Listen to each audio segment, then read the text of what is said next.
Hello, people. My name is Benjamin. Thank you for being wherever you are today. I'm glad you are where you are. Now, I want to start with a little question. Did any of y'all share a room with a sibling growing up? Or should I ask, do any of you share a room with a sibling today? Let me see your hands. Yep, okay, got them. Yep, I see you. I see you over there. Y'all are awesome and brave. I love you and I'm sorry. Now, I didn't have to share a room with a sibling growing up. I have 3 older sisters, but I did share rooms with people in college. In fact, the first couple of years of college, I was assigned a roommate. I didn't even get to pick them, all right? And they were there all of a sudden sharing a room or a small apartment with me, and there were times when it was the worst. For example, if you're a neat person and they're messy, that's a disaster, right? If you like to go to sleep, but they like to stay up, that creates some difficult challenges. Am I right? If you want to listen to hip hop while you get ready, which I do, but they love country music, that can create a bit of a problem. And I'm just sorry if I hit any wounds for those of you who share a room right now. But I remember growing up in a trailer, lived with my parents. I didn't share a room, but we had a very small house. Dreaming of the day my parents would be able to afford a house that was big enough to give us a little space. But y'all, that never, ever happened. Maybe you feel the same way about your room situation, or maybe for you, it's something else. Maybe you're thinking, man, I cannot wait to have a car of my own so I don't have to hitch a ride with other people. Maybe you're thinking, I can't wait to have the independence to go on a trip with my friends. Maybe you're thinking, I can't wait till I'm old enough to move out of here, get a dorm of my own, get an apartment of my own, just get out of this place. See, part of being in high school is becoming your own person. You develop hobbies of your own. You develop a style of your own. You develop thoughts about your future that are your own.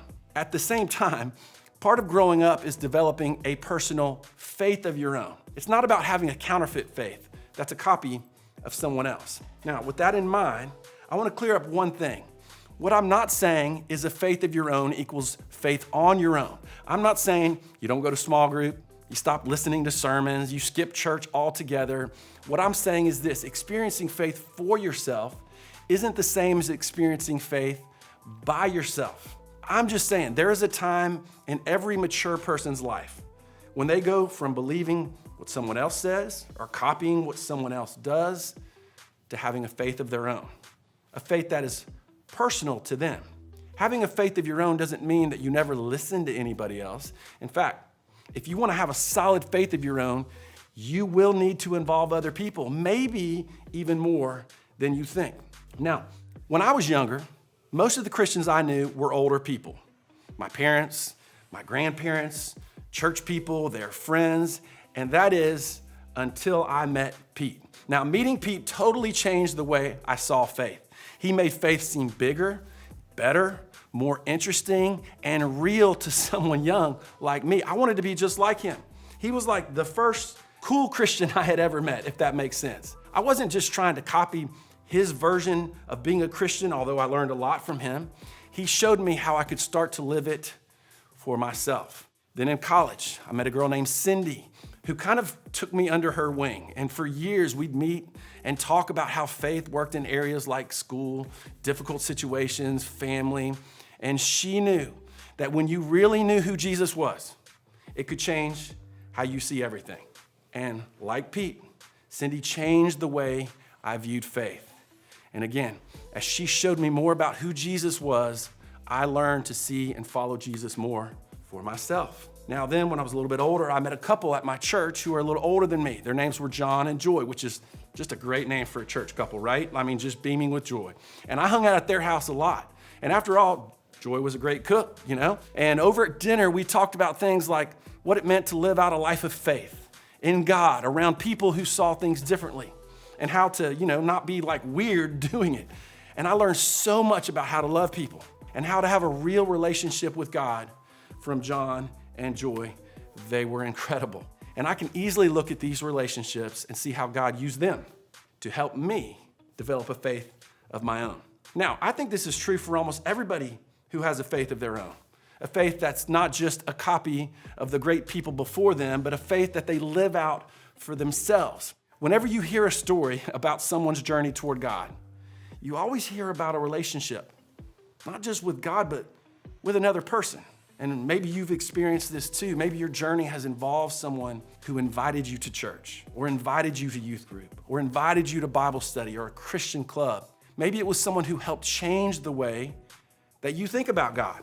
And this can be someone who impacted you with just one conversation, or maybe someone who impacted you with a series of conversations. Maybe it was someone you watched and observed. Like you just saw how they lived a different way. And maybe one of those relationships brought you here. That's the reason why you're here. Now, to put it simply, the people around us affect our faith. Let me say that again. The people around us, around you and I, they affect our faith. And that's true in both positive and negative ways. Just like the right people can move our faith in the right direction, the wrong people can move our faith in the wrong direction. And you have probably seen that happen. Maybe you have friends who, they used to be all about their faith. Then they started hanging out with a different crowd, and it's not that they're bad people, it's just obvious that their friends are pulling them in a different direction. See, here are the big questions, okay? Track with me. If the people around us have a huge impact on our lives and our faith, how do we find the right people who can help us? And how do we prevent being affected by the wrong ones? And to answer that, I want to start by sharing an ancient piece of wisdom with you. And I'm not exaggerating. In ancient cultures, books were written that contained nothing but wisdom and good advice. And in Jewish culture in particular, those sayings were collected into a book that we now call Proverbs in the Old Testament of the Bible.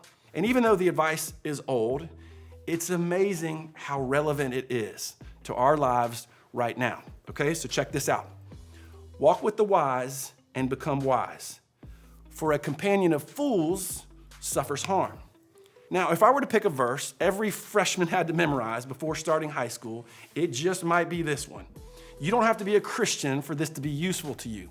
It is true for everybody, no matter your age. The people you choose to spend time with will affect your life. Hang out with the wise, you'll become smarter and do life better. Hang out with the fools, and you'll get hurt.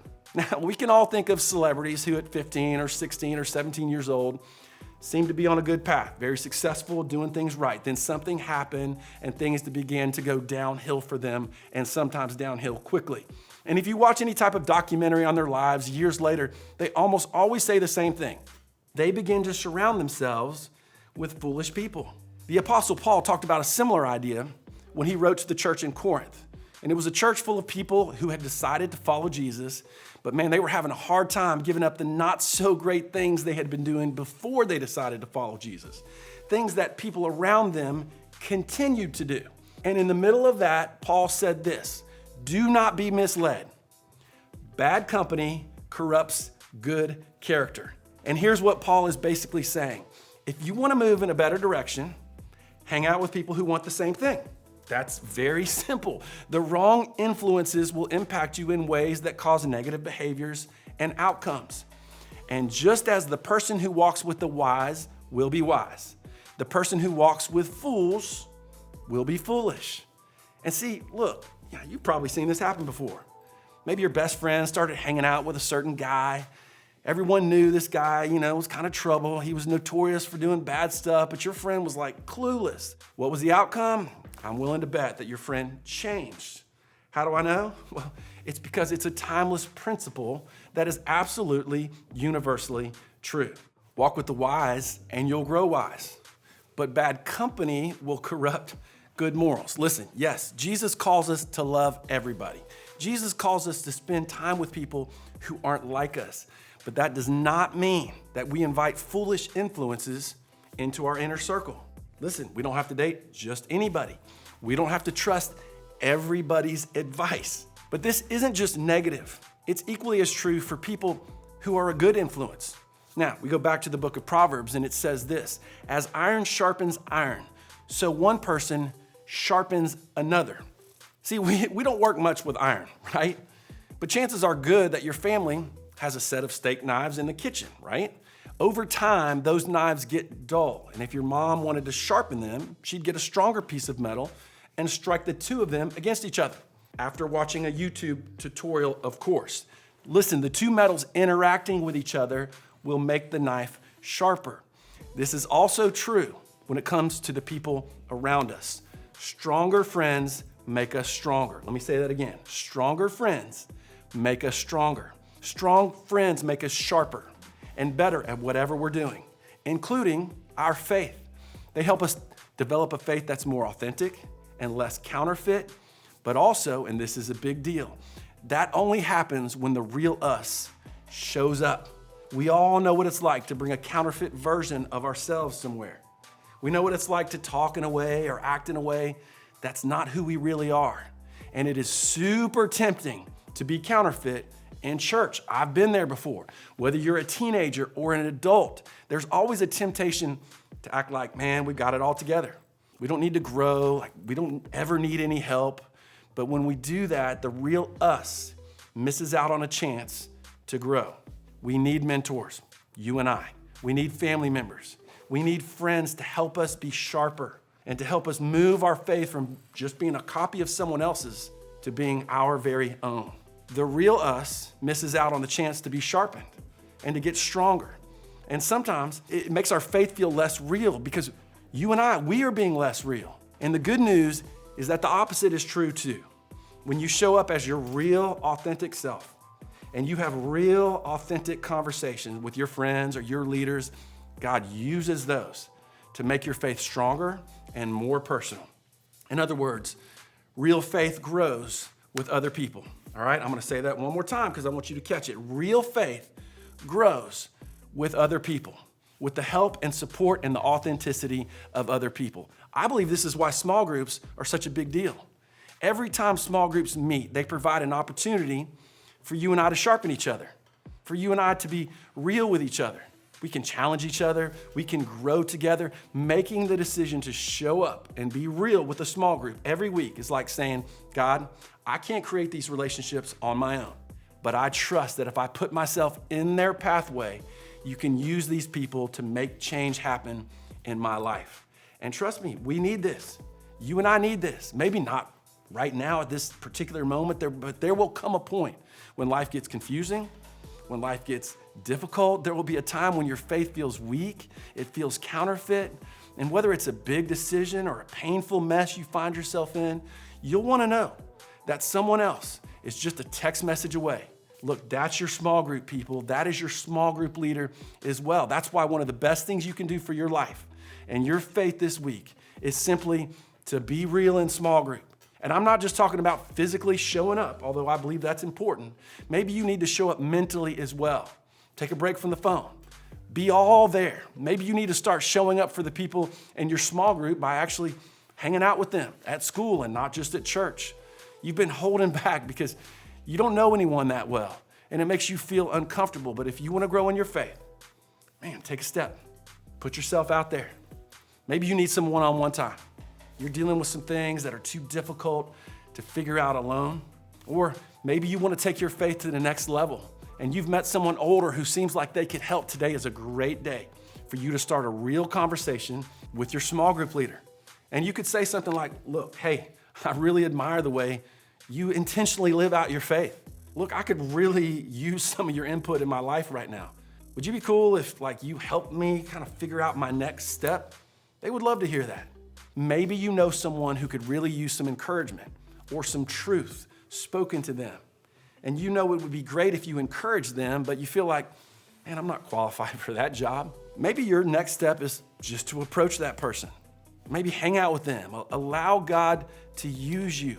And just like you need a place to be real and honest, look, it's possible that someone else needs a faith-building conversation with you in their life. When you show up each week, not only do you get that kind of friendship, but you also become that type of friend for someone else. And maybe it's time, okay? Maybe it's time that you pray.